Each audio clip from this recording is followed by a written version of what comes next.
아픈 건 핑계고 솔직히 말해봐요. 우리 현우 돈 노리고 접근한 거 아니에요? 그럼 뭐예요? 현우는 대기업 회장 아들이고 당신은 택시 기사 딸이잖아요.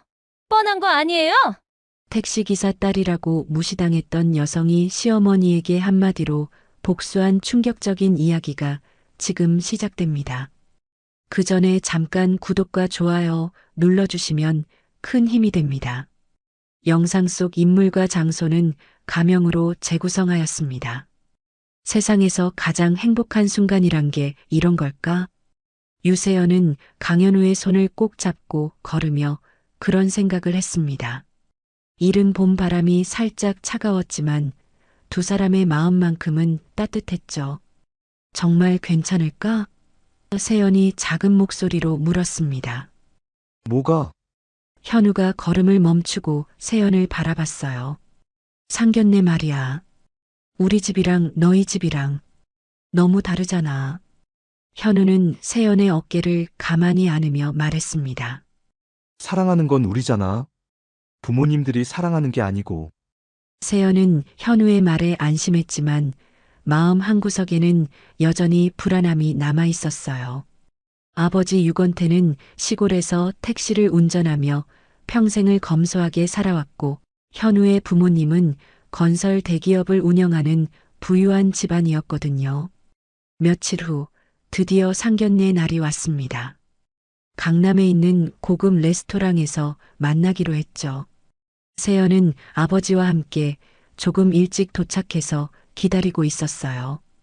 유건태는 평소와 다름없이 소박한 정장을 입고 있었는데 오히려 세연보다 더 침착해 보였습니다. 아빠, 긴장 안 돼? 뭘 긴장해? 우리 딸이 이렇게 훌륭한데? 유건태는 세연의 손을 다독이며 미소를 지었어요. 그때 현우가 부모님과 함께 나타났습니다. 강재민 회장은 위험 있는 모습이었고 최미라는 명품으로 온몸을 치장한 채 들어왔죠. 인사를 나누는 순간부터 분위기가 어색해졌습니다. 최미라는 유건태를 위아래로 훑어보더니 억지로 미소를 지으며 말했어요. 아, 택시 운전하신다고 들었는데요? 네, 그렇습니다. 힘드시겠어요? 요즘 택시 사업도 어렵다던데. 최미란의 말투에는 은근한 무시가 담겨 있었어요. 유건태는 대답하지 않고 그저 고개만 끄덕였습니다. 식사가 시작되자 상황은 더욱 악화됐어요. 최미란은 계속해서 자신의 집안 자랑을 늘어놓으며 은근히 세연의 집안을 비교했습니다. 우리 현우는 어릴 때부터 해외에서 교육받았거든요. 집안 수준이 비슷해야 대화도 통하고 그러는 것 같아요. 세연의 얼굴이 점점 빨갛게 달아올랐어요. 현우는 어머니를 제지하려 했지만 최미라는 멈출 생각이 없었습니다. 그런데 혼수는 어떻게 준비하실 건가요? 우리 집안 격에 맞춰야 할 텐데. 어머니, 현우가 결국 목소리를 높였어요.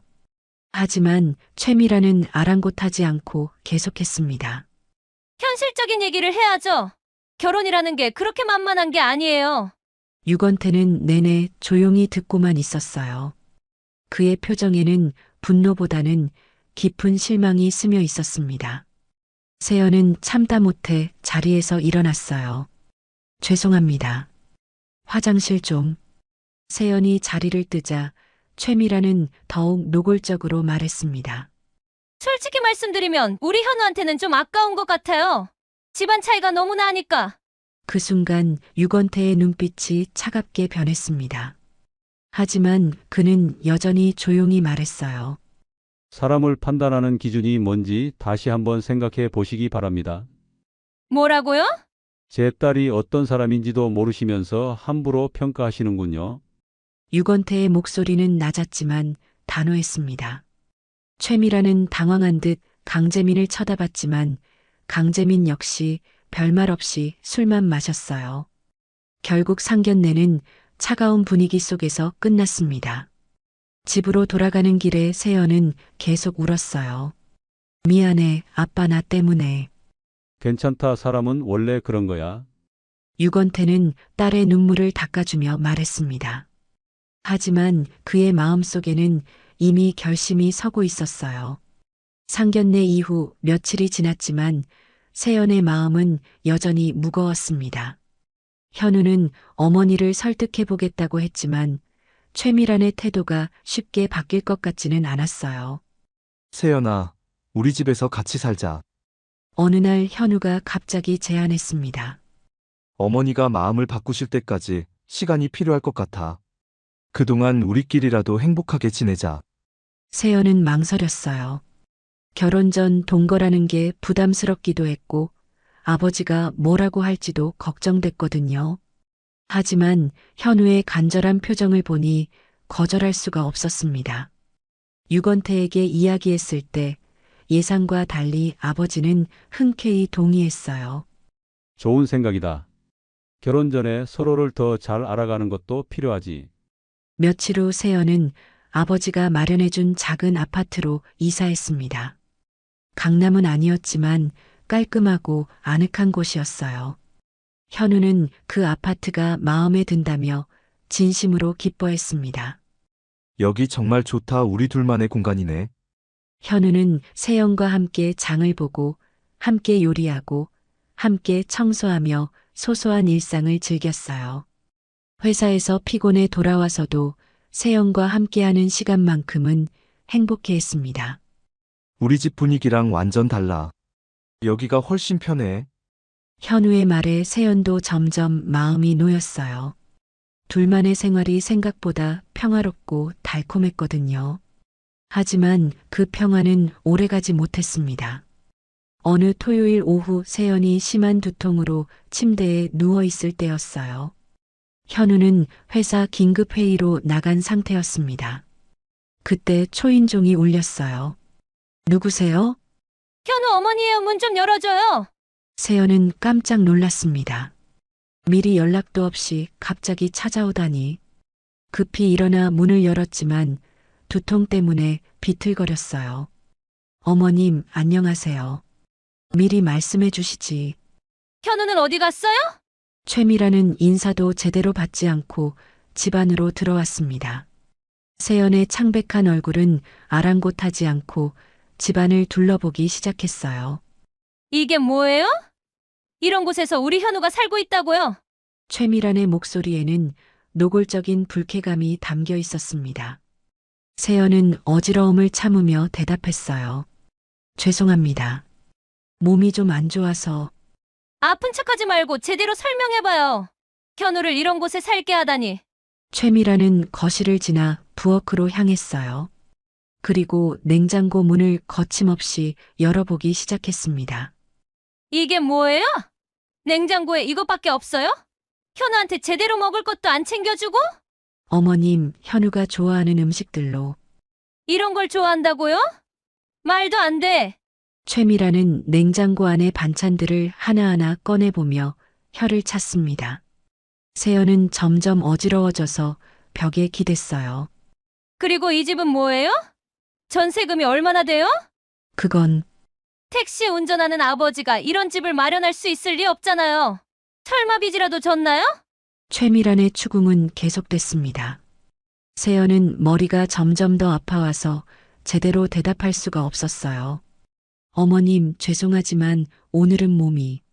아픈 건 핑계고 솔직히 말해봐요. 우리 현우 돈 노리고 접근한 거 아니에요? 그 말을 들은 순간 세연의 눈에서 눈물이 쏟아졌습니다. 억울함과 분노, 그리고 극심한 두통이 한꺼번에 밀려왔어요. 그런 게 아닙니다. 정말. 그럼 뭐예요? 현우는 대기업 회장 아들이고 당신은 택시 기사 딸이잖아요. 뻔한 거 아니에요? 세연은 더 이상 견딜 수 없어서 바닥에 주저앉았습니다. 시야가 흐려지고 온몸에 힘이 빠졌어요. 어머님, 제발. 연기는 그만하고 제대로 대답해요. 최미란이 소리를 지르는 순간 세연은 그대로 쓰러졌습니다. 의식을 잃으며 마지막으로 들린 건 최미란의 당황한 목소리였어요.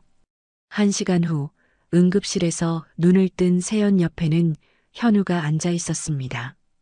현우의 눈은 빨갛게 충혈되어 있었어요. 세연아, 괜찮아? 현우야. 미안해, 정말 미안해.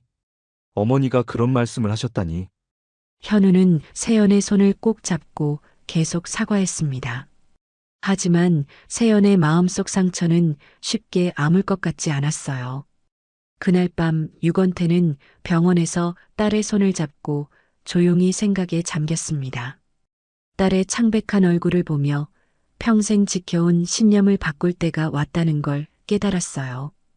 병원에서 돌아온 다음 날 유건태는 평소와 다른 모습이었습니다. 언제나 온화하던 그의 눈빛에 단단한 결의가 서려 있었어요.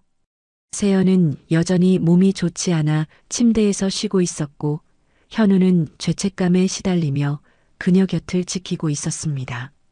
아버님, 정말 죄송합니다. 어머니가 그런 말씀을 하실 줄 몰랐어요. 현우는 유건태 앞에서 고개를 숙이며 계속 사과했어요. 하지만 유건태의 표정은 평소와 달랐습니다. 현우야, 네, 아버님. 내 잘못이 아니다. 하지만 이 상황을 그냥 넘어갈 수는 없겠구나. 유건태의 목소리에는 지금까지 들어본 적 없는 차가움이 담겨 있었어요. 현우는 무언가 달라진 분위기를 감지했지만 정확히 무엇인지는 알 수 없었습니다. 그날 저녁 유건태는 조연수에게 전화를 걸었어요. 조연수는 20년 넘게 유건태의 자산을 관리해온 신뢰할 수 있는 사람이었습니다. 현수야, 내일 사무실로 나갈 테니 준비해둬. 회장님, 무슨 일이시죠? 그동안 숨겨뒀던 것들을 꺼낼 때가 된 것 같다. 조연수는 유건태의 목소리에서 평소와 다른 기운을 느꼈어요. 20여 년 동안 한 번도 자신의 재산을 드러내려 하지 않던 그가 마침내 결심을 한 것 같았습니다. 다음 날 아침 유건태는 세연에게 조심스럽게 말했어요. 세연아, 아빠가 상견례를 다시 해보려고 한다. 아빠, 그럴 필요 없어. 이미 틀어진 관계인데. 아니다. 이번엔 달라질 거야. 유건태의 말에는 묘한 확신이 담겨 있었습니다. 세연은 아버지의 표정에서 뭔가 다른 점을 느꼈지만 정확히 무엇인지는 알 수 없었어요. 현우에게도 같은 제안을 했습니다. 현우는 처음에는 망설였어요. 지난번 상견례가 워낙 최악이었던 터라 다시 만나는 것이 좋을지 확신이 서지 않았거든요. 아버님, 어머니가 마음을 바꾸실 것 같지 않은데. 그건 내가 알아서 할 테니 걱정하지 마라. 다만 이번에는 조금 다를 거다. 유건태의 말에는 강한 자신감이 배어 있었어요. 현우는 결국 부모님을 설득해 다시 한번 만나기로 했습니다. 며칠 후 유건태는 조연수와 함께 강남의 한 고급 호텔 라운지를 예약했어요. 이번에는 그가 장소를 정했습니다.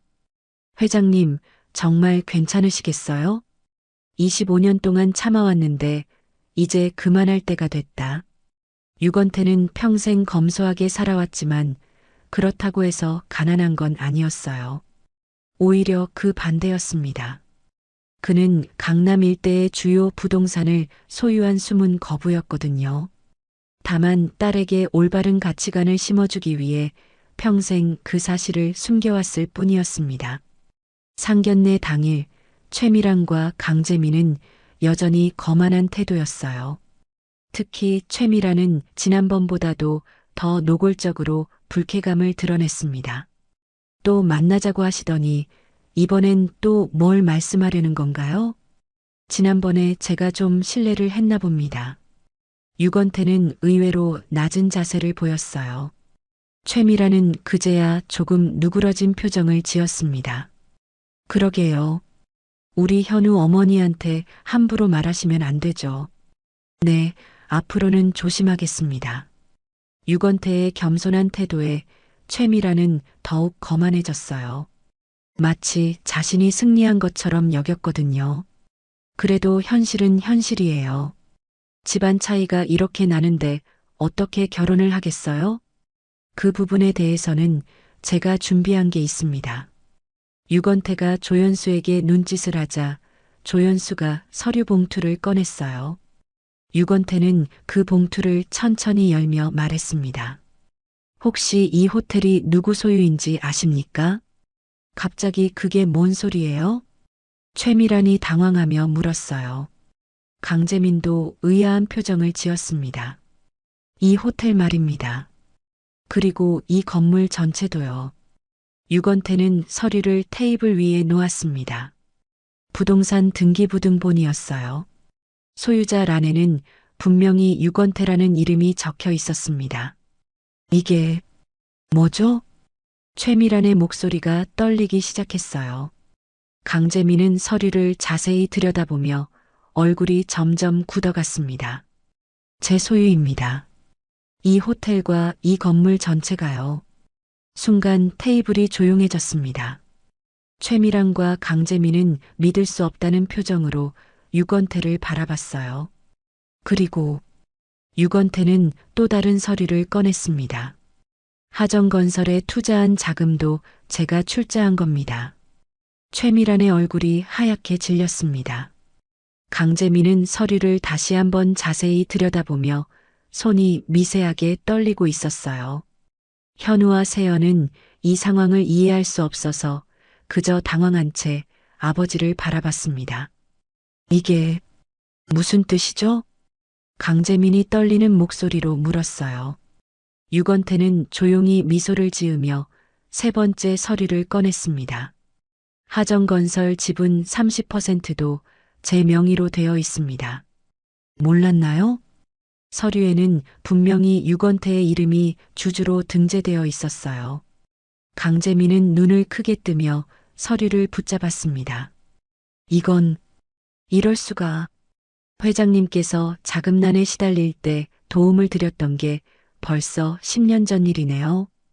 유건태의 말에 강재민은 과거를 떠올렸어요. 10년 전 하정건설이 부도 위기에 몰렸을 때 정체를 알 수 없는 투자자가 거액을 투자해준 덕분에 회사가 살아날 수 있었거든요. 그 투자자가 바로 유건태였던 것입니다. 그럼 그때 그분이 네, 맞습니다. 최미라는 아직도 상황을 받아들이지 못하고 있었어요. 지난번에 자신이 택시기사라고 무시했던 사람이 실제로는 자신들보다 훨씬 부유한 사람이었다는 사실이 믿어지지 않았거든요. 하지만 택시를 운전하신다고 취미입니다. 유건태의 대답은 간단했어요. 취미요? 네. 사람들과 대화하는 걸 좋아해서요. 세상 사는 이야기도 들을 수 있고. 유건태는 담담하게 설명했습니다. 그에게 택시 운전은 정말로 취미였어요. 돈을 벌기 위해서가 아니라 평범한 사람들의 삶을 이해하고 싶어서 하는 일이었거든요. 그런데 왜 이런 식으로 사셨어요? 현우가 조심스럽게 물었습니다. 유건태는 세연을 바라보며 대답했어요. 딸에게 올바른 가치관을 가르치고 싶었거든요. 돈이 전부가 아니라는 걸요. 세연은 아버지의 말을 들으며 눈물이 났어요. 평생 검소하게 살며 자신에게 겸손과 성실함을 가르쳐준 아버지의 진심을 이제야 이해할 수 있었거든요. 최미라는 여전히 믿을 수 없다는 표정이었어요. 그럼 세연이가 살고 있는 집도 제 소유입니다. 아니, 정확히는 세연이 명의로 되어 있죠. 유건태는 또 다른 서류를 꺼냈어요. 부동산 등기부등본에는 세연의 이름이 적혀 있었습니다. 성인이 되자마자 넘겨준 겁니다. 독립심을 기르라고요. 현우는 그제야 모든 걸 이해했어요. 세연이 살고 있는 아파트가 전세가 아니라 자가였던 것, 그리고 그 집이 생각보다 좋은 위치에 있었던 것도 이제 이해가 됐거든요. 강재민은 휴대폰을 꺼내 어디론가 전화를 걸었어요. 여보세요? 유건태 씨 관련해서 조사 좀. 네, 급합니다. 몇 분 후 강재민의 휴대폰이 울렸어요. 전화를 받은 강재민의 얼굴은 점점 더 굳어갔습니다. 정말이군요. 강재민이 전화를 끊으며 말했어요. 강남 일대 주요 건물들 상당수가 유건태 씨 명의더군요. 그리고 강재민은 말을 멈췄어요. 하지만 유건태가 대신 말했습니다.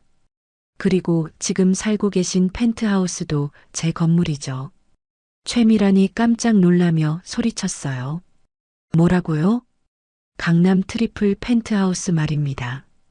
그 건물 전체가 제 소유거든요. 유건태는 계속해서 서류들을 꺼냈어요. 최미란과 강재민이 살고 있는 펜트하우스의 등기부등본이었습니다.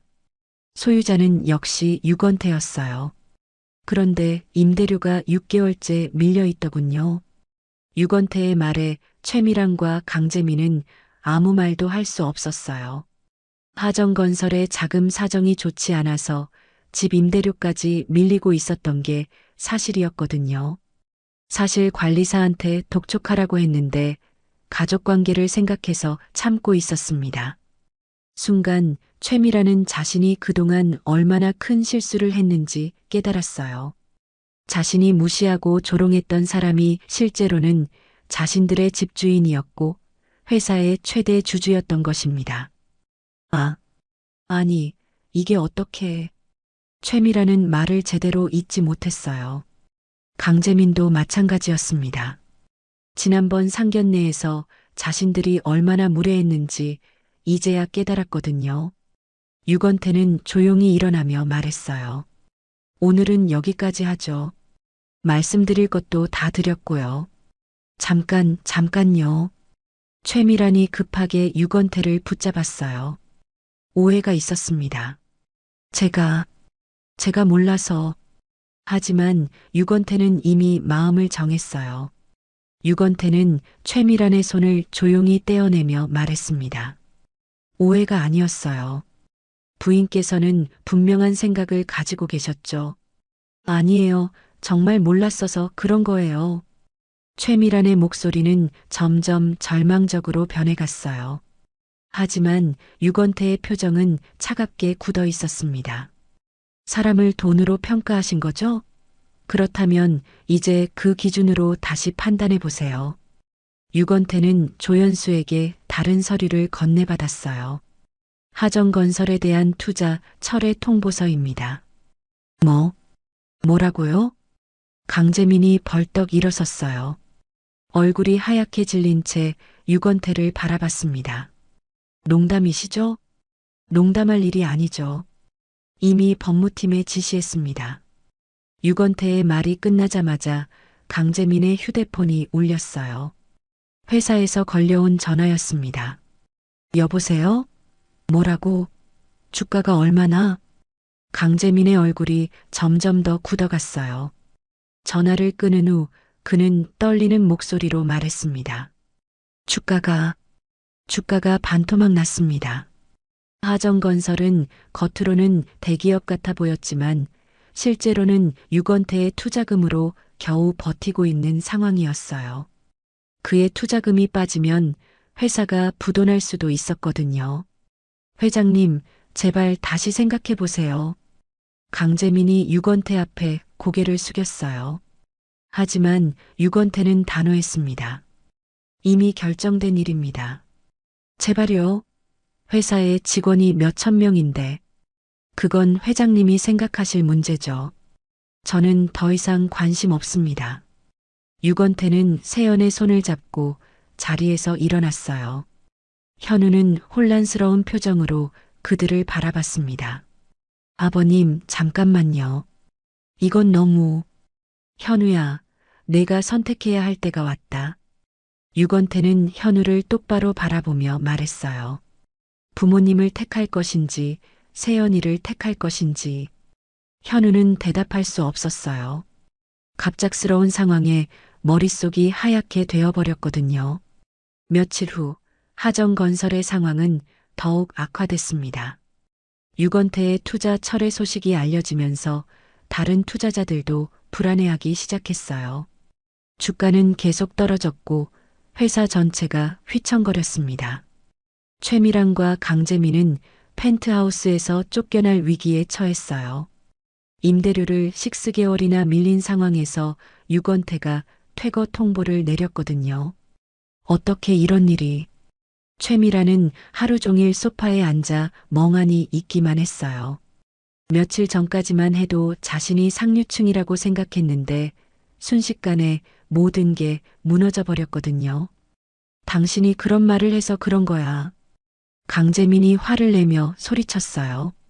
내가 뭘 잘못했다고. 누가 봐도 그냥 택시 기사였잖아. 그렇다고 그런 식으로 말해도 되는 거야? 사람을 그렇게 무시해도 되는 거라고? 부부는 서로를 원망하며 싸웠어요. 하지만 이미 엎질러진 물이었습니다. 현우는 회사와 집안 사이에서 괴로워했어요. 세연을 사랑하지만 가족을 포기할 수도 없었거든요. 매일 밤 고민하며 잠을 이루지 못했습니다. 일주일 후 결국 최미랑과 강재민은 시골로 유건태를 찾아갔어요. 더 이상 자존심을 부릴 상황이 아니었거든요. 정말 죄송합니다. 최미라는 유건태 앞에서 무릎을 꿇었어요. 평생 남에게 고개 숙인 적 없던 그녀로서는 상상할 수 없는 일이었습니다. 제가 잘못했습니다. 사람을 돈으로만 판단한 제가 잘못이었어요. 강재민도 함께 무릎을 꿇었어요. 다시 한번 기회를 주십시오. 제발이요. 하지만 유건태는 냉정했습니다. 이미 늦었습니다. 회장님, 제 딸이 얼마나 상처받았는지 아십니까? 응급실까지 실려갔어요. 유건태의 목소리에는 분노가 섞여 있었어요. 그때 부인께서는 뭐라고 하셨죠? 연기라고 하지 않았나요? 최미라는 고개를 들 수 없었어요. 자신이 했던 말들이 얼마나 잔인했는지 이제야 깨달았거든요. 정말 잘못했습니다. 잘못을 안다고 해서 모든 게 용서되는 건 아닙니다. 유건태는 단호하게 말했어요. 앞으로 제 딸과 가족에게는 접근하지 마세요. 그리고 현우에게도 더 이상 기대하지 마시고요. 그럼 정말 끝인 건가요? 네, 끝입니다. 유건태의 대답은 차갑고 명확했어요.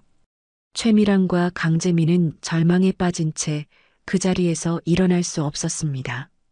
최미랑과 강재민이 절망에 빠져 있을 때 유건태는 이미 다음 단계를 준비하고 있었어요. 그는 조연수에게 지시를 내렸습니다. 펜트하우스 퇴거 집행을 내일로 앞당겨. 회장님, 그래도 며칠 더 여유를. 아니다. 이미 충분히 기다렸어. 유건태의 결심은 확고했어요. 딸이 받은 상처를 생각하면 더 이상 관대할 수 없었거든요. 다음 날 오전, 최미랑과 강재민은 집행관들이 찾아와 짐을 정리하라는 통보를 받았어요. 며칠 전까지만 해도 화려했던 펜트하우스는 이제 남의 집이 되어버렸습니다. 어디로 가지? 최미라는 멍한 표정으로 물었어요. 갑작스럽게 집을 잃게 되니 당장 갈 곳이 없었거든요. 일단 호텔이라도. 무슨 돈으로? 회사 계좌도 다 동결됐는데. 강재민의 말에 최미라는 현실을 깨달았어요. 이제 정말로 아무것도 남지 않았다는 걸요. 한편 현우는 회사에서 아버지와 대화를 나누고 있었어요. 아버지, 유건태 회장님께 다시 한번 사과드리러 가봐야 하지 않을까요? 소용없어. 이미 마음을 정한 것 같다. 강재민은 지친 표정으로 대답했어요. 그럼 회사는 어떻게 하시려고요? 모르겠다. 다른 투자자를 찾아봐야지.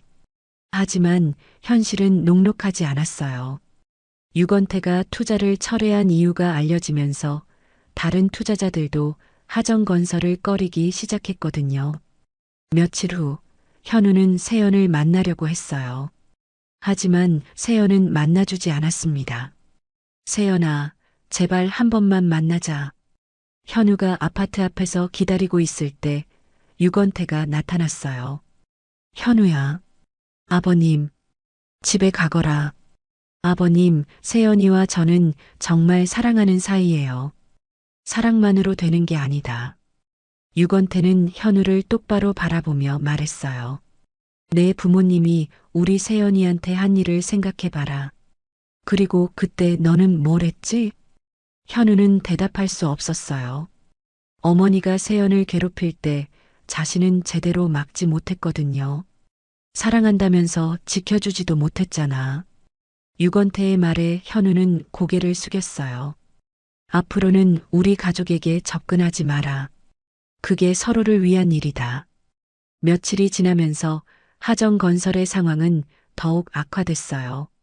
결국 법정 관리에 들어가게 됐고 강재민은 회장직에서 물러나야 했습니다. 최미랑과 강재민은 임대료가 싼 작은 아파트로 이사했어요. 화려했던 과거와는 너무나 대조적인 모습이었습니다. 이게 다 당신 때문이야. 최미란이 강재민에게 화를 냈어요. 내 잘못이라고? 당신이 그런 말을 안 했으면 이런 일이 생겼겠어? 그래도 당신이 회사를 제대로 운영했으면. 부부는 매일 서로를 원망하며 싸웠어요. 돈이 있을 때는 보이지 않던 문제들이 이제야 드러나기 시작했거든요. 한 달 후 최미라는 혼자서 다시 유건태를 찾아갔어요. 이번에는 더욱 초라한 모습이었습니다. 정말 마지막으로 한 번만 기회를 주세요. 최미라는 유건태 앞에서 또다시 무릎을 꿇었어요. 하지만 유건태의 마음은 이미 굳어 있었습니다. 말씀드렸잖습니까? 이미 끝났다고. 그럼 정말 현우와 세연이의 미래도 포기하시는 건가요? 그건 그 아이들이 정할 일입니다. 하지만 저는 더 이상 어떤 관계도 원하지 않아요. 유건태는 단호하게 말했어요. 사람을 돈으로 평가한 대가입니다. 이제 그 결과를 받아들이세요. 최미라는 더 이상 할 말이 없었어요. 자신이 뿌린 씨앗을 거두는 시간이 온 것입니다. 그리고 한 가지 더. 유건태가 마지막으로 말했어요. 앞으로는 진짜 가치가 무엇인지 생각해 보시기 바랍니다. 돈보다 중요한 게 있다는 걸요. 최미라는 고개를 들 수 없었어요. 평생 돈과 체면만 중시하며 살아왔는데 이제야 그게 얼마나 허망한 것인지 깨달았거든요. 그날 밤 최미라는 작은 방에서 혼자 울었어요. 자신의 교만과 무지가 가져온 결과를 받아들이기가 너무나 힘들었습니다. 시간이 흘러 가을이 깊어갈 무렵 세연은 조금씩 상처를 치유해가고 있었어요. 아버지 유건태와 함께 보내는 시간이 늘어나면서 그동안 몰랐던 많은 것들을 배우게 됐습니다. 아빠, 정말 이런 걸 다 혼자서 관리하셨어요? 세연은 아버지의 사무실에서 각종 서류들을 보며 놀라워했어요. 부동산 관리부터 투자까지 유건태가 운영하는 사업의 규모는 상상 이상이었거든요. 혼자가 아니야. 현수가 도와줬지. 유건태는 조연수를 가리키며 말했어요. 조연수는 20년 넘게 유건태의 든든한 파트너였습니다. 하지만 최종 결정은 항상 아버지께서 하신 거죠? 그렇지. 그런데 이제는 내가 배워야 할 때야. 유건태는 세연에게 자신의 투자 철학을 가르치기 시작했어요. 단순히 돈을 버는 것이 아니라 사회에 도움이 되는 방향으로 투자하는 방법을 알려줬습니다. 진짜 부자는 돈을 많이 가진 사람이 아니야. 그 돈을 어떻게 쓰느냐가 중요한 거지. 어떻게 쓰는 게 좋은 건가요? 남을 돕는 데 쓰는 거야. 하지만 티 내지 않고 조용히. 유건태는 그동안 자신이 해왔던 일들을 세연에게 들려줬어요. 어려운 학생들의 장학금, 독거노인들을 위한 복지시설, 소상공인들을 위한 무이자, 대출 등 수많은 선행을 해왔지만 한 번도 이름을 내세운 적이 없었거든요. 그래서 택시를 운전하신 거구나. 세연은 이제야 아버지의 진심을 이해할 수 있었어요. 화려한 삶보다는 진정한 가치를 추구하는 아버지의 철학을 말이죠. 몇 달 후 세연은 작은 강연회에 참석하게 됐어요. 청년 창업가들을 위한 행사였는데 아버지의 권유로 참여하게 된 것입니다. 안녕하세요, 유세연입니다. 세연은 처음에는 긴장했지만 점점 자신감을 찾아갔어요. 아버지에게 배운 투자와 경영의 지혜를 젊은 사업가들과 나누는 시간이었습니다. 진짜 부자는 말없이 선을 베푸는 사람입니다. 세연의 말에 청중들이 고개를 끄덕였어요. 그녀의 진심이 전해졌거든요. 돈은 수단일 뿐이에요. 목적이 되어서는 안 됩니다. 강연이 끝난 후 많은 사람들이 세연에게 다가와 감사 인사를 표했어요. 그 중에는 어려운 상황에서 사업을 시작한 젊은 창업가들도 있었습니다. 정말 좋은 말씀 들었습니다. 앞으로 어떻게 살아야 할지 방향을 잡을 수 있을 것 같아요. 한 청년의 말에 세연은 뿌듯함을 느꼈어요. 자신의 경험과 아버지의 가르침이 다른 사람에게 도움이 된다는 게 기뻤거든요. 그 무렵 현우는 여전히 힘든 시간을 보내고 있었어요. 회사는 법정 관리에 들어갔고 부모님과의 관계도 예전 같지 않았습니다. 무엇보다 세연을 잃은 상실감이 가장 컸어요. 어느 날 현우는 세연의 강연 소식을 우연히 들었습니다. 멀리서나마 그녀의 모습을 보고 싶어서 강연장 뒤쪽에서 몰래 들었어요. 무대 위에서 당당하게 이야기하는 세연의 모습은 예전과 달랐습니다. 더 성숙해지고 자신감 넘치는 모습이었어요. 현우는 그런 세연을 보며 자신이 얼마나 큰 것을 잃었는지 깨달았습니다. 강연이 끝난 후 현우는 세연에게 다가가려 했지만 결국 그러지 못했어요. 이제는 그럴 자격이 없다고 생각했거든요. 한편 최미라는 작은 식당에서 일하기 시작했어요. 평생 남에게 부려지며 산 적이 없던 그녀로서는 힘든 일이었지만 선택의 여지가 없었습니다. 손님, 주문하시겠어요? 최미라는 예전의 교만함은 온데간데 없이 정중하게 손님을 대했어요. 현실이 그녀를 겸손하게 만들었거든요. 일하면서 그녀는 많은 것을 깨달았습니다. 평생 무시했던 서민들의 삶이 얼마나 소중한지, 그리고 자신이 얼마나 오만했는지를 말이죠. 매일 밤 작은 방에서 잠들기 전 최미라는 세연에게 했던 말들을 떠올리며 후회했어요. 만약 시간을 되돌릴 수 있다면 절대 그런 말을 하지 않았을 텐데요. 계절이 바뀌면서 세연은 점점 더 활발한 활동을 하게 됐습니다. 아버지의 뜻을 이어받아 조용히 선행을 실천하면서도 동시에 사회의 올바른 가치관을 전파하는 일에 앞장섰어요. 진정한 분은 나눌수록 커집니다. 세연의 메시지는 많은 사람들에게 울림을 주었어요. 그녀는 이제 단순히 부유한 집 딸이 아니라 존경받는 사회활동가로 성장하고 있었습니다. 1년이 흘렀습니다. 봄이 다시 찾아왔지만 모든 사람의 삶은 완전히 달라져 있었어요. 세연은 이제 자신만의 길을 확실히 찾았습니다. 아버지 유건태로부터 배운 진정한 부의 의미를 실천하며 많은 사람들에게 존경받는 인물로 성장했어요. 그녀의 강연회는 항상 만석이었고 젊은 사업가들 사이에서는 세연 선생님이라고 불릴 정도였습니다. 오늘도 좋은 하루 보내세요. 세연은 아버지와 함께 아침 산책을 마치고 인사를 나눴어요. 유건태는 딸의 성장한 모습을 보며 뿌듯해했습니다. 우리 딸이 이렇게 훌륭하게 자라줘서 고맙다. 아빠가 잘 가르쳐 주셔서요. 세연은 환하게 웃으며 대답했어요. 과거의 상처는 이제 그녀를 더 강하게 만든 자양분이 되어 있었습니다.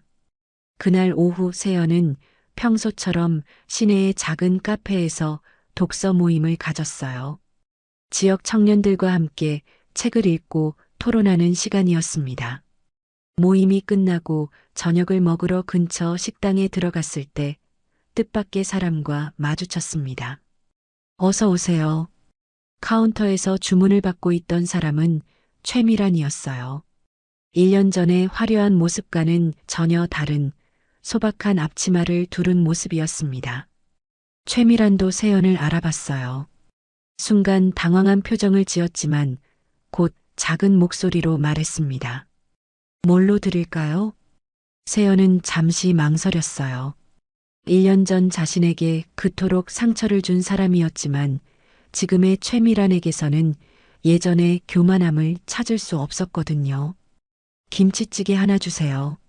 네, 알겠습니다. 최미란은 정중하게 대답하고 주방으로 주문을 전달했어요. 그리고 다시 세연에게 다가와 조심스럽게 말했습니다. 그때는 정말 미안했습니다. 목소리가 떨리고 있었어요. 1년 동안 참아왔던 후회와 죄책감이 한꺼번에 쏟아져 나오는 것 같았습니다. 세연은 최미란을 바라봤어요. 예전의 거만하고 차가운 모습은 온데간데 없고 그저 후회하는 한 사람의 모습만 남아 있었습니다. 다 지난 일이에요. 세연의 대답은 담담했어요. 분노도 원망도 없는 진심에서 우러나온 말이었습니다. 정말 죄송했어요. 제가 너무 어리석었어요. 최미란의 눈에서 눈물이 흘렀어요. 1년 동안 매일 밤 후회했던 그 순간들이 떠올랐거든요. 사람은 누구나 실수하죠. 중요한 건 그 실수에서 무엇을 배우느냐예요. 세연은 조용히 미소를 지었어요. 복수나 응징이 아니라 진정한 용서의 미소였습니다. 저는 이제야 진짜 중요한 게 뭔지 알 것 같아요. 최미란이 말했어요. 돈이 아니라 사람이 중요한 거였네요. 너무 늦게 깨달았지만 늦지 않았어요. 깨달았다면 이제 시작이죠. 세연의 말에 최미란은 고개를 끄덕였어요. 1년 동안의 고난이 그녀를 완전히 다른 사람으로 만들어 놓았습니다. 음식이 나왔을 때 세연은 조용히 식사를 했어요. 최미란은 다른 손님들을 서빙하면서도 계속 세연을 의식하고 있었습니다. 식사를 마치고 계산할 때 세연은 최미란에게 말했어요. 수고하세요. 건강 잘 챙기시길 바라요. 고맙습니다. 정말 고맙습니다. 최미란은 깊게 고개를 숙였어요. 세연의 진심 어린 배려가 가슴 깊이 와 닿았습니다. 카페를 나서면서 세연은 깊은 숨을 들이마셨어요. 1년 전 그토록 아팠던 상처가 이제는 완전히 치유된 것 같았습니다. 복수보다는 용서가, 미움보다는 이해가 훨씬 큰 힘을 가지고 있다는 걸 깨달았거든요. 집으로 돌아가는 길에 세연은 아버지에게 전화를 걸었어요. 아빠, 오늘 최미란 씨를 만났어요. 그래, 어땠니? 많이 달라지셨더라고요. 진심으로 후회하고 계시는 것 같아요. 유건태는 잠시 생각하더니 말했어요. 사람은 변할 수 있어. 고난이 때로는 사람을 더 나은 방향으로 이끌기도 하지. 네, 저도 그렇게 생각해요. 세연은 환하게 웃었어요. 이제 정말로 모든 것을 놓아줄 수 있을 것 같았습니다. 그날 밤 세연은 창가에 앉아 밤하늘을 바라봤어요. 별들이 유난히 밝게 빛나고 있었습니다. 1년 전 그토록 아팠던 시간들이 이제는 자신을 성장시킨 소중한 경험이 되었다는 걸 깨달았어요. 진정한 부자는 돈을 많이 가진 사람이 아니라 마음이 넉넉한 사람이라는 아버지의 가르침을 이제야 완전히 이해할 수 있었습니다. 그리고 그런 부자가 되는 길을 걷고 있다는 확신도 들었어요. 세연은 조용히 미소를 지으며 내일을 기대했습니다. 더 많은 사람들과 나눌 수 있는 더 의미 있는 하루를 말이죠. 진짜 부자의 길은 이제 막 시작된 것입니다. 오늘도 귀한 시간 내어 끝까지 시청해주신 구독자 여러분 진심으로 감사드립니다. 오늘의 이야기가 마음을 울렸다면 구독과 좋아요, 댓글 부탁드립니다. 여러분, 혹시 학창시절 괴롭힘을 당해본 경험이 있으신가요? 조용하고 소심하다는 이유로, 가정 형편이 어렵다는 이유로 무시당하고 상처받았던 기억들. 그 아픔을 가슴 깊이 묻어두고 살아가는 분들이 많을 겁니다. 오늘 제가 들려드릴 이야기는 그런 상처를 딛고 일어선 한 여성의 이야기입니다. 49살 이서진. 고등학교 시절 최소영과 박나경이라는 두 동창에게 끊임없이 괴롭힘을 당했던 조용한 소녀였죠. 하지만 그들은 몰랐습니다. 그 조용했던 소녀가 10년 넘게 한서율이라는 필명으로 활동하는 베스트셀러 작가가 되었다는 것을, 그리고 라온바이오 회장의 아내가 되었다는 것을 말이죠. 운명의 재회는 라온바이오 10주년 기념 파티에서 시작됩니다. 여기서 뭐해? 설마 파티에 초대받아서 온 건 아니겠고. 너는 뭐 청소 일이라도 하러 온 거야? 여전히 교만한 태도로 서진을 조롱하며 심지어 일부러 주스를 쏟아 망신을 주는 최소영과 박나경. 하지만 그 순간 라온바이오 회장이 나타나 단호히 말합니다. 당신들은 누구시길래 제 아내에게 이런 짓을 하는 거죠? 그리고 며칠 후 익명 게시판에 그들 남편들의 비리가 폭로됩니다. 수억 원대의 리베이트 수수, 연구 데이터 조작. 하루아침에 모든 것을 잃게 된 최소영과 박나경. 절망에 빠진 그들이 라온바이오 로비에서 무릎을 꿇고 용서를 구할 때 서진은 조용히 말합니다. 정직하게 살아. 타인을 함부로 상처 주지 마. 하지만 진짜 반전은 여기서 끝나지 않습니다. 서진이 자신의 정체를 세상에 공개하기로 결심하면서 조용했던 그 소녀의 진짜 목소리가 울려 퍼지기 시작하는데, 과연 어떤 놀라운 일들이 펼쳐질까요? 조용한 사람의 목소리가 정말로 세상을 바꿀 수 있을까요? 지금부터 들려드릴 이 감동적인 이야기, 끝까지 들으시면 진정한 승리가 무엇인지 깨닫게 되실 겁니다. 그 전에 잠깐 구독과 좋아요 눌러주시면 큰 힘이 됩니다.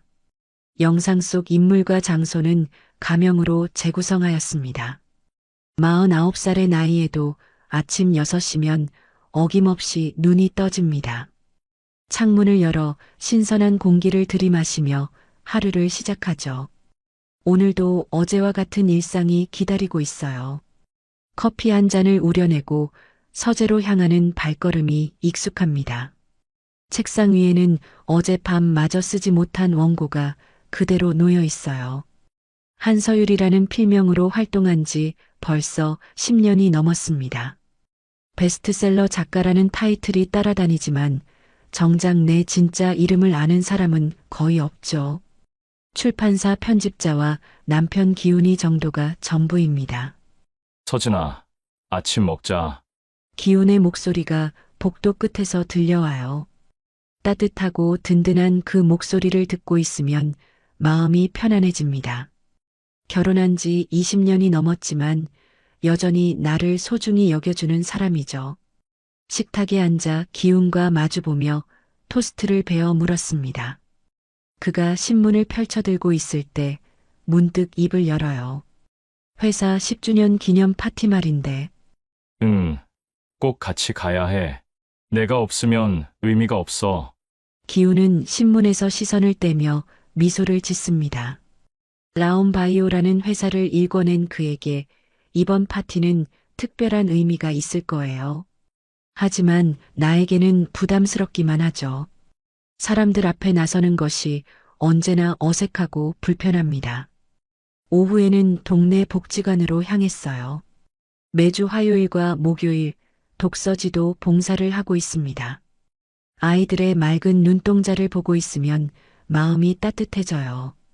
특히 소심하고 내성적인 아이들을 보면 어린 시절의 나 자신이 떠오르죠. 선생님, 이 책 재미있어요. 12살 지우가 들고 온 책을 보니 내가 쓴 동화책이었습니다.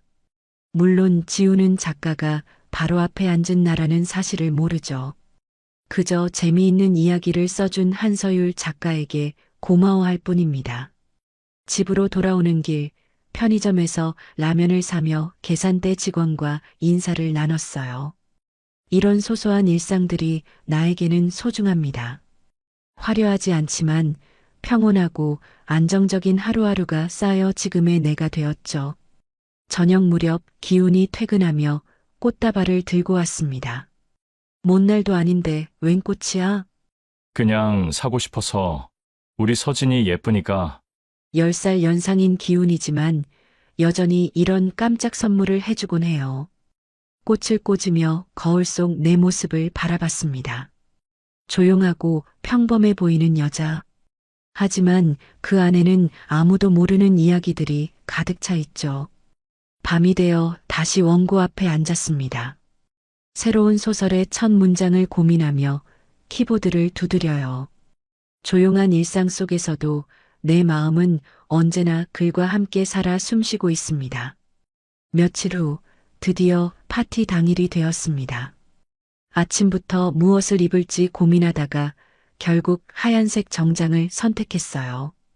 거울 앞에서 몇 번이나 옷매무새를 다듬으며 마음을 다잡았습니다.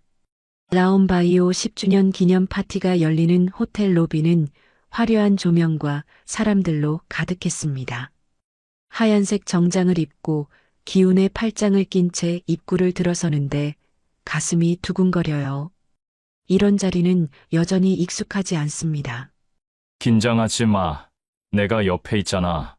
기훈이 내 손을 꼭 잡으며 속삭였어요. 그의 따뜻한 손길이 조금이나마 마음을 진정시켜줍니다. 파티장 안으로 들어서자 여러 사람들이 기훈에게 인사를 건네왔죠. 회장님이라는 호칭이 따라다니지만 기훈은 언제나 겸손한 모습을 잃지 않아요. 음료수를 가지러 테이블로 향하던 그 순간이었습니다. 익숙한 목소리가 뒤에서 들려왔어요. 어머, 이서진 아니야? 돌아보니 최소영이 서 있었습니다. 고등학교 시절 나를 괴롭혔던 그 최소영이요. 28년이 지났지만 여전히 교만한 표정을 하고 있었죠. 옆에는 박나경도 함께 있었어요. 정말 서진이네. 세상 참 좁다. 박나경이 가까이 다가오며 위아래로 나를 훑어봤습니다. 그 시선이 불편해서 몸이 움츠러들어요. 어린 시절의 기억들이 물밀듯이 밀려왔죠. 여기서 뭐해? 설마 파티에 초대받아서 온 건 아니겠고. 최소영의 말투는 예전과 똑같았습니다. 사람을 깔보는 듯한 그 어조가 변하지 않았어요. 나는 아무 말도 하지 못하고 서 있을 뿐이었죠. 우리 남편들이 라온바이오랑 일해서 온 거야? 너는 뭐 청소 일이라도 하러 온 거야? 박나경이 킥킥거리며 웃었어요. 그 순간 손이 떨리기 시작했습니다. 28년이 지났는데도 여전히 이들 앞에서는 위축되는 자신이 한심했죠. 아, 맞다. 내가 좋아할 만한 거 준비했어. 최소영이 갑자기 오렌지 주스를 들고 와서는 내 앞에 쏟아버렸습니다. 하얀 정장에 주황색 얼룩이 번져나갔어요. 주변 사람들의 시선이 일제히 나에게 집중되었죠. 어머, 미안해. 실수했네. 가짜 미안함이 담긴 최소영의 목소리가 귓가에 맴돌았어요. 박나경은 손으로 입을 가리며 웃음을 참지 못했습니다. 마치 고등학교 시절로 돌아간 것 같았죠. 그때 기훈이 나타났어요. 무슨 일이야? 기훈의 목소리가 평소보다 차갑게 들렸습니다. 상황을 파악한 그의 표정이 굳어졌어요. 실수로 주스를 쏟았다고 하네요. 내가 작은 목소리로 말했습니다. 하지만 기훈의 눈은 이미 모든 것을 알고 있었죠. 실수라고 하기에는 너무 의도적으로 보이는데요. 기훈이 최소영과 박나경을 번갈아 보며 말했어요. 그의 단호한 목소리에 두 사람의 표정이 굳어졌습니다. 당신들은 누구시길래 제 아내에게 이런 짓을 하는 거죠? 아, 아내요? 최소영이 당황하며 더듬거렸어요. 설마 내가 라온바이오 회장의 아내일 거라고는 생각하지 못했겠죠. 파티장은 순식간에 정적에 휩싸였습니다. 기훈의 위험 있는 모습과 최소영, 박나경의 당황한 표정이 대조를 이뤘어요. 과거의 유령들이 현재로 침입한 순간이었습니다. 주변 사람들이 웅성거리기 시작했고 최소영과 박나경은 창피함을 견디지 못하고 황급히 파티장을 빠져나갔어요. 기훈은 나를 다른 곳으로 데려가며 다정하게 위로해 주었지만 마음 한편으로는 씁쓸함이 가시지 않았습니다. 그렇게 파티는 어색한 분위기 속에서 마무리되었어요. 파티가 끝난 후 며칠 동안 마음이 편치 않았습니다. 최소영과 박나경을 다시 만난 충격이 쉽게 가시지 않았어요. 서재에 앉아 원고를 쓰려 해도 집중이 되지 않았죠. 과거의 상처가 다시 아물기 시작한 상처를 건드린 것 같았습니다. 기우는 그날 이후로 더욱 다정하게 나를 챙겨주었어요. 아침마다 따뜻한 차를 끓여주고 저녁에는 함께 산책을 나가자고 했습니다. 괜찮아? 아직도 그때 일 때문에 힘들어하는 것 같은데. 괜찮다고 했잖아. 그냥 오래된 기억이 떠올라서 그래.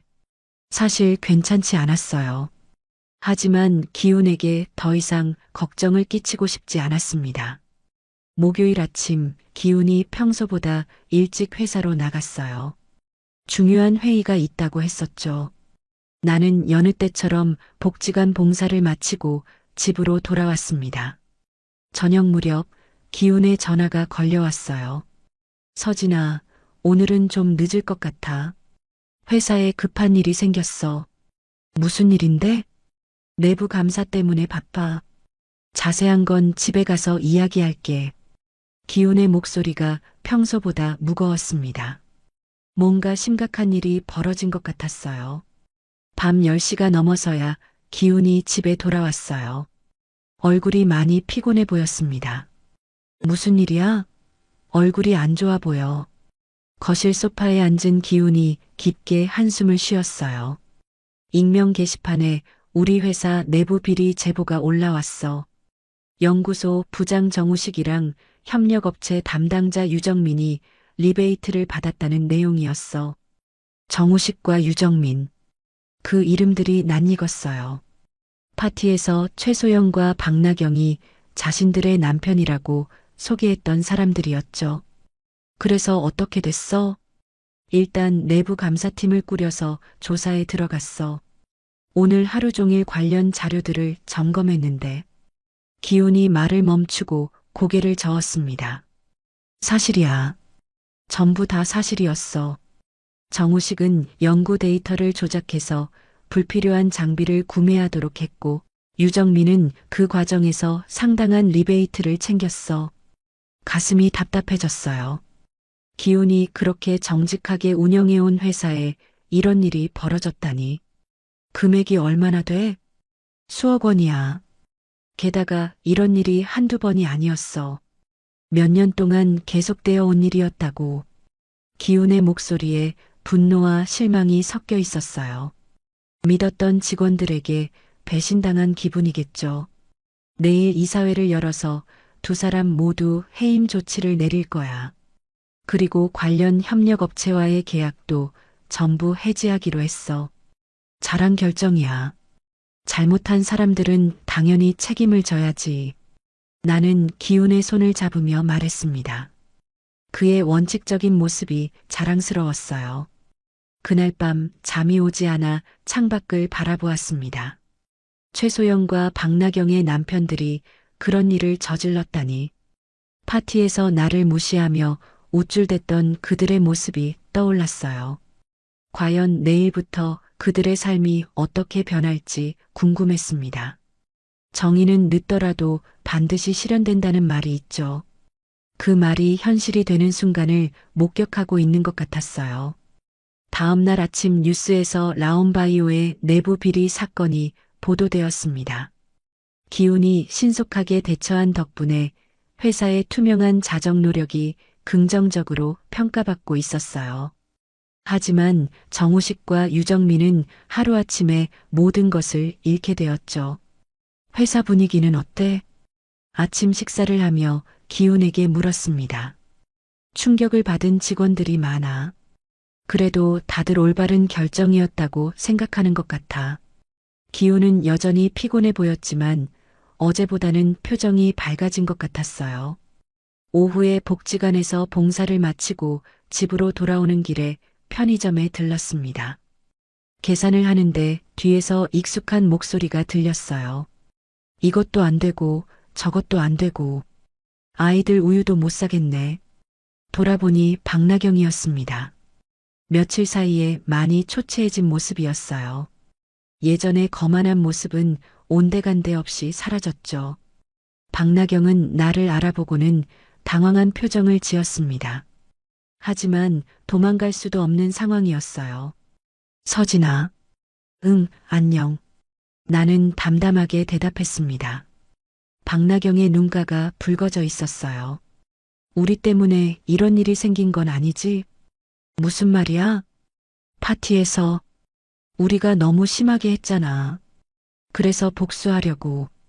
박나경의 목소리가 떨리고 있었습니다. 하지만 나는 고개를 저었어요. 그런 게 아니야. 잘못을 저지른 사람이 책임을 지는 것뿐이야. 며칠 후 최소영에게서 예상치 못한 전화가 걸려왔습니다. 서진아, 만날 수 있을까? 할 말이 있어. 목소리가 많이 달라져 있었어요.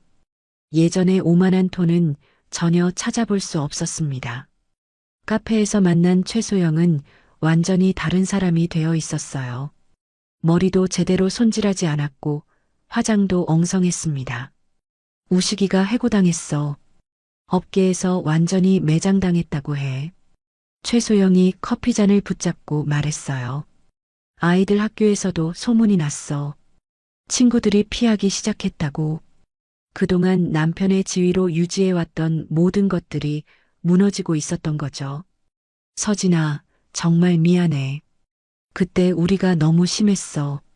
최소영이 고개를 숙이며 말했습니다. 하지만 그 사과가 진심인지 아니면 지금 상황 때문인지 확신할 수 없었어요. 과거 일은 그냥 넘어가자. 지금은 앞으로 어떻게 살 것인지가 더 중요하잖아. 우리 어떻게 하면 될까? 정말 막막해. 최소영의 눈에 눈물이 고였습니다. 한때 나를 괴롭혔던 사람이지만 지금은 그저 절망에 빠진 한 사람으로 보였어요. 그날 저녁 기훈에게 최소영과 만난 이야기를 했습니다. 많이 달라졌구나. 응. 완전히 다른 사람 같았어. 그래도 잘못한 건 잘못한 거야. 동정심으로 원칙을 흐려서는 안 돼. 기훈의 말이 옳았습니다. 하지만 한편으로는 그들의 처지가 안쓰럽기도 했어요. 며칠 후 나는 중요한 결심을 했습니다. 그동안 숨겨왔던 정체를 드러낼 때가 온 것 같았어요.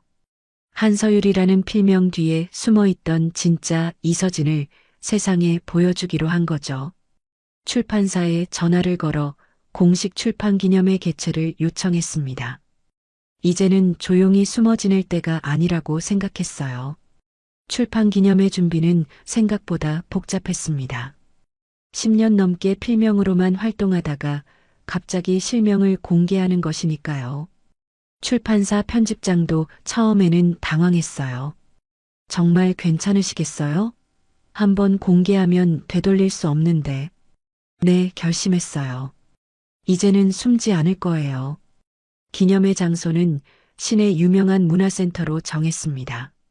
신간 그때 그 자리에 두고 온 것은 추억이 아니었습니다. 출간과 함께 작가. 정체 공개라는 두 가지 화제로 많은 사람들이 관심을 보였어요. 기훈은 내 결정을 전폭적으로 지지해 주었습니다. 드디어 우리 서진이의 진짜 모습을 사람들이 알게 되는구나. 떨려. 이렇게 많은 사람 앞에 서는 건 처음이야. 괜찮아.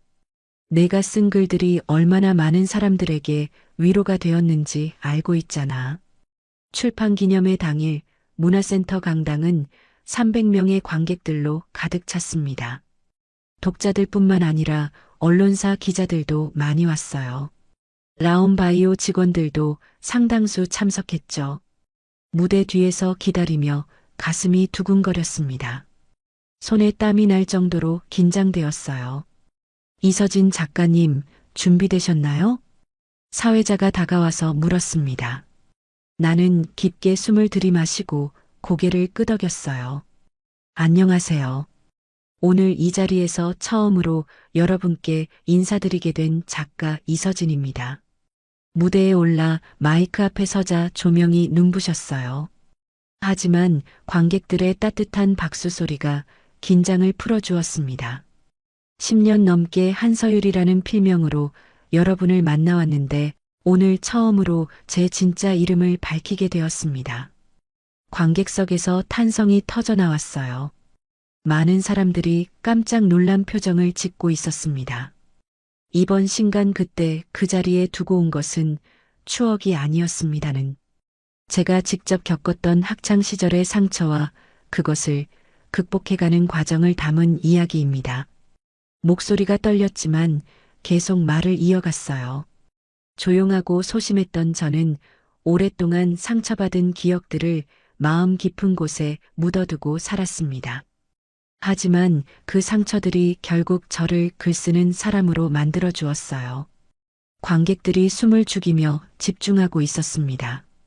과거의 아픔을 부정하거나 잊으려 하지 않고 그것을 받아들이고 승화시켜 나갈 때 진정한 치유가 시작된다고 생각합니다. 뒤쪽에서 기훈이 환하게 웃으며 박수를 치고 있는 모습이 보였어요. 그 순간 모든 긴장이 사라졌습니다. 조용한 사람들의 목소리는 작을지 모르지만 그 속에는 깊은 진실이 담겨 있습니다. 오늘 이 자리에서 여러분께 그 진실을 전하고 싶었어요. 질의응답 시간에 한 독자가 손을 들었습니다.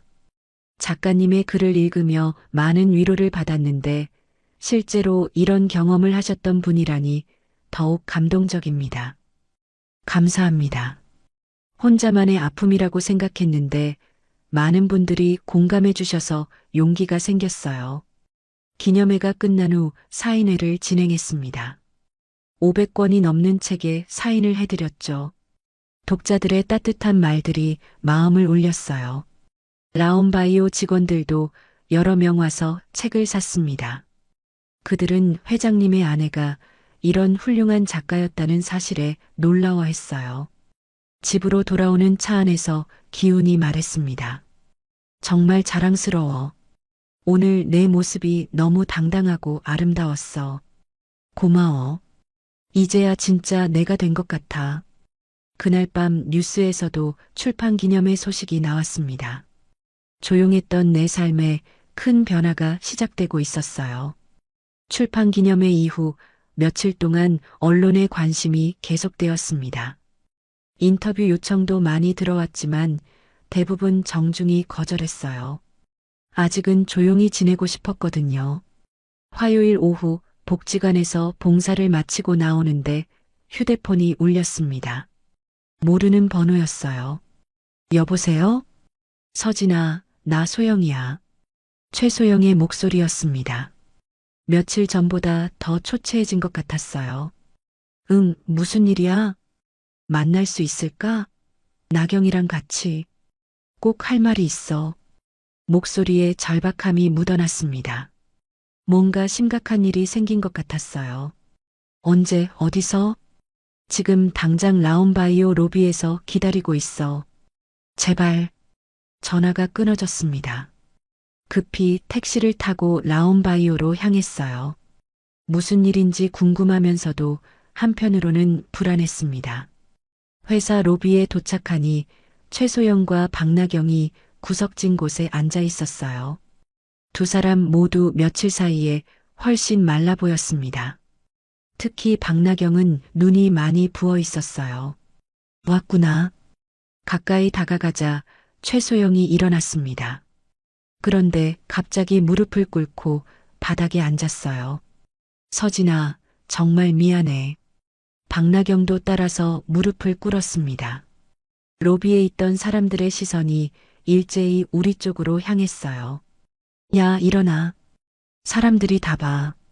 당황해서 얼른 일으키려 했지만 두 사람은 꿈쩍도 하지 않았습니다. 안 일어날 거야. 용서받을 때까지. 최소영의 목소리가 떨리고 있었어요. 고등학교 때부터 지금까지 우리가 너한테 얼마나 못됐는지 알아.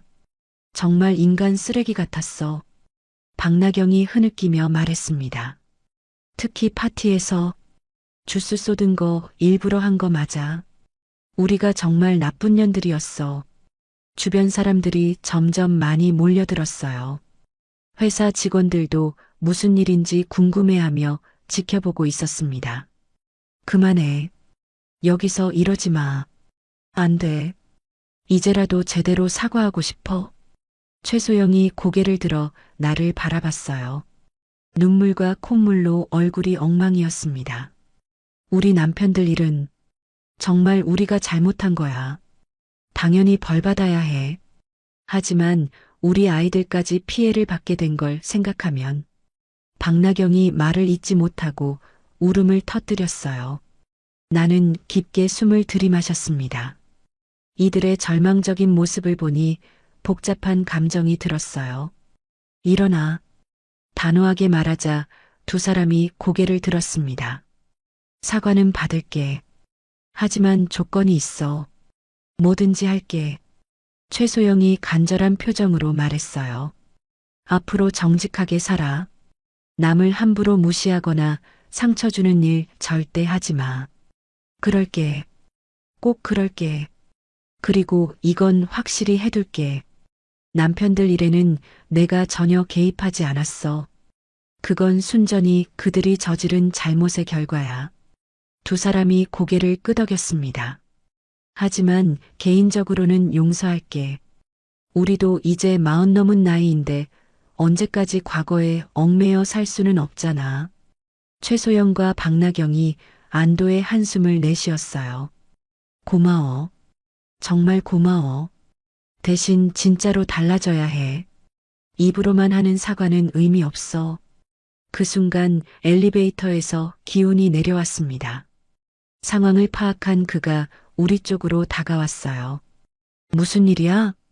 괜찮아요. 다 해결됐어요. 최소영과 박나경이 일어나서 기훈에게도 고개를 숙여 인사했습니다. 회장님, 죄송합니다. 기훈은 무표정한 얼굴로 그들을 바라봤어요. 개인적인 사과는 제 아내가 받아주셨으니 됐습니다. 하지만 회사 일은 별개입니다. 알고 있습니다. 두 사람이 로비를 떠나고 나서 기훈이 물었습니다. 정말 괜찮아? 응. 이제 정말 끝난 것 같아. 과거의 상처가 마침내 아물기 시작하는 느낌이었어요. 최소영과 박나경의 사과를 받은 후 몇 주가 지났습니다.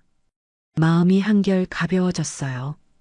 오랫동안 짓눌러왔던 과거의 무게가 드디어 사라진 것 같았습니다. 출판 기념회 이후 책 판매량이 크게 늘었어요. 독자들의 반응도 뜨거웠습니다.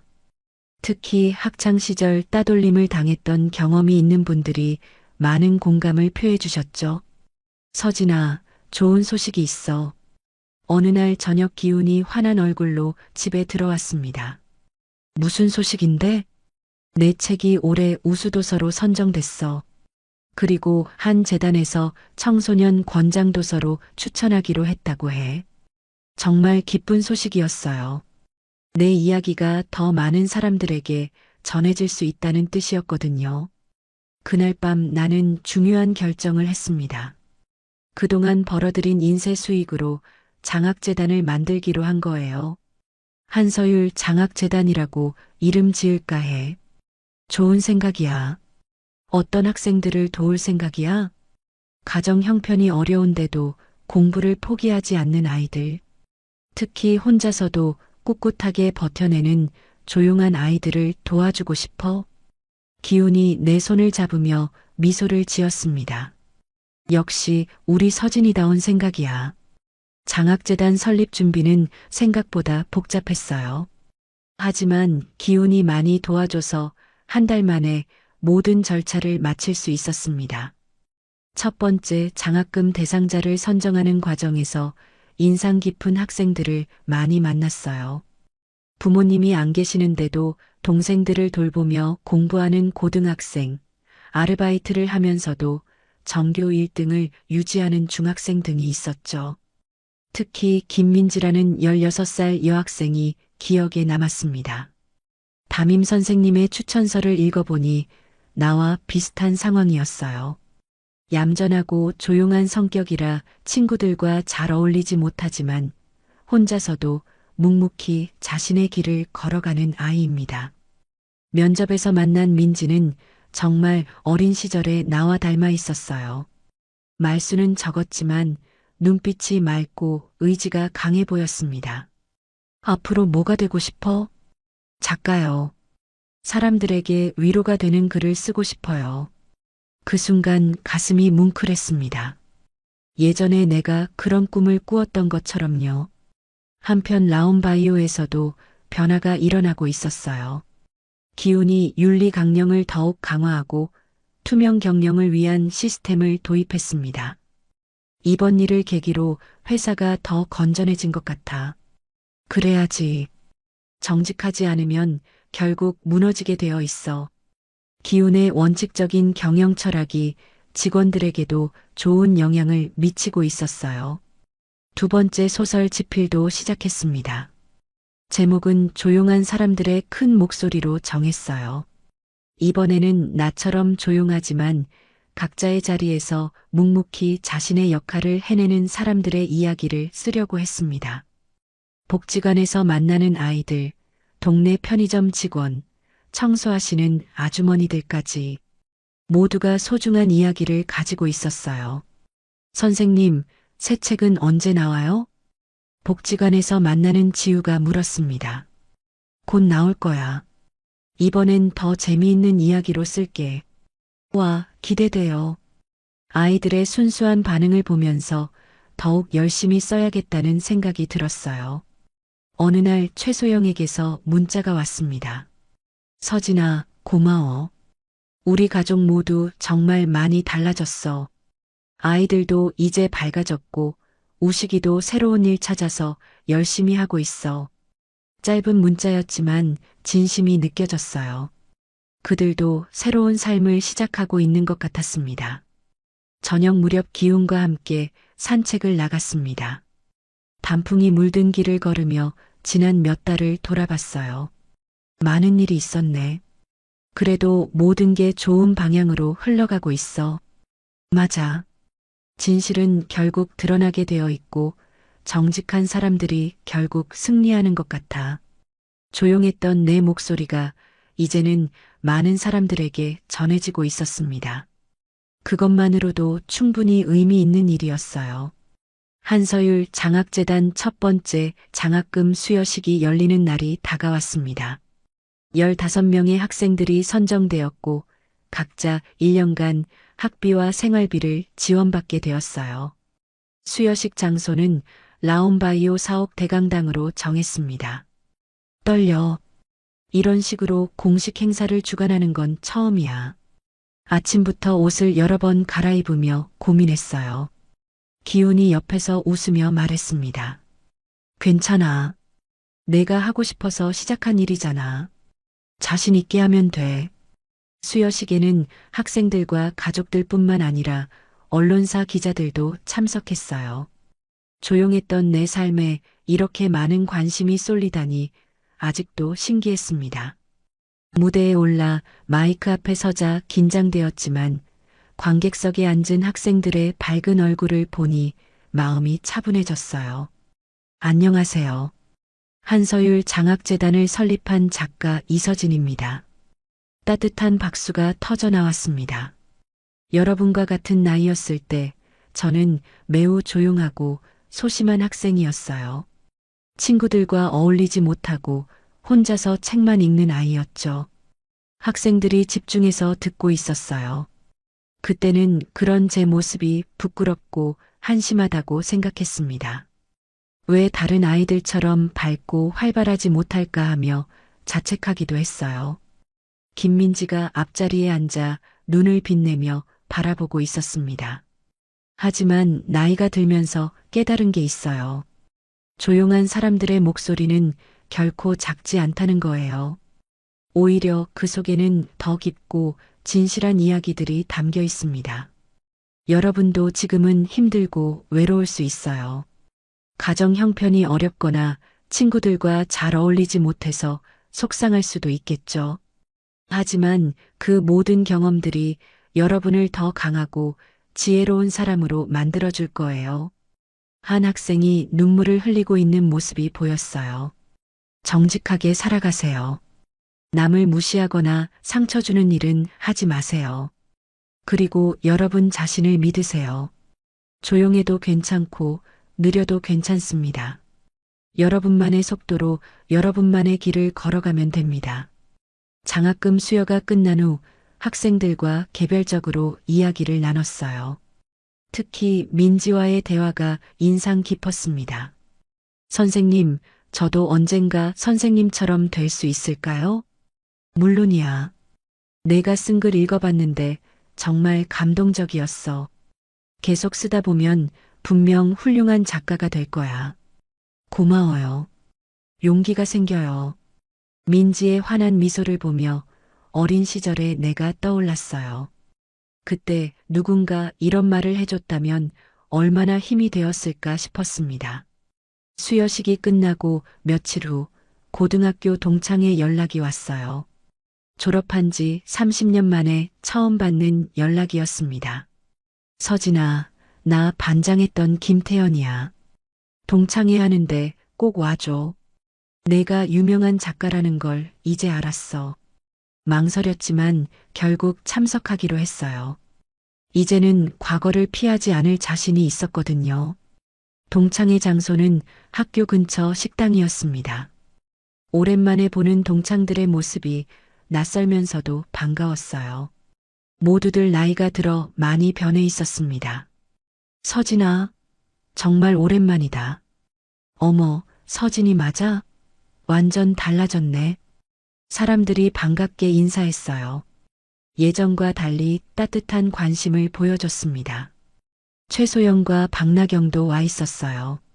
두 사람은 조심스럽게 다가와서 인사했습니다. 서진아. 응, 안녕. 어색하지만 자연스럽게 대화를 나눴어요. 이들도 많이 달라진 것 같았습니다. 동창회가 끝나고 혼자 학교를 둘러봤어요. 교정에는 예전 그대로 벤치가 있었습니다. 점심시간마다 혼자 앉아서 책을 읽던 그 벤치였죠. 벤치에 앉아 하늘을 올려다봤어요. 구름이 천천히 흘러가고 있었습니다. 핸드백에서 노트북을 꺼내 새로운 이야기를 쓰기 시작했어요.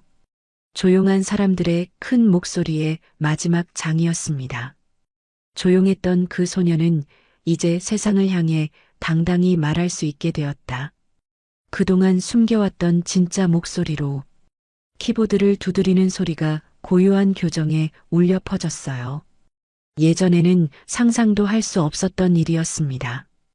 해가 저물어가는 교정에서 나는 계속 글을 썼어요. 조용했던 이서진의 목소리는 이제 세상 곳곳에서 울려 퍼지고 있었습니다.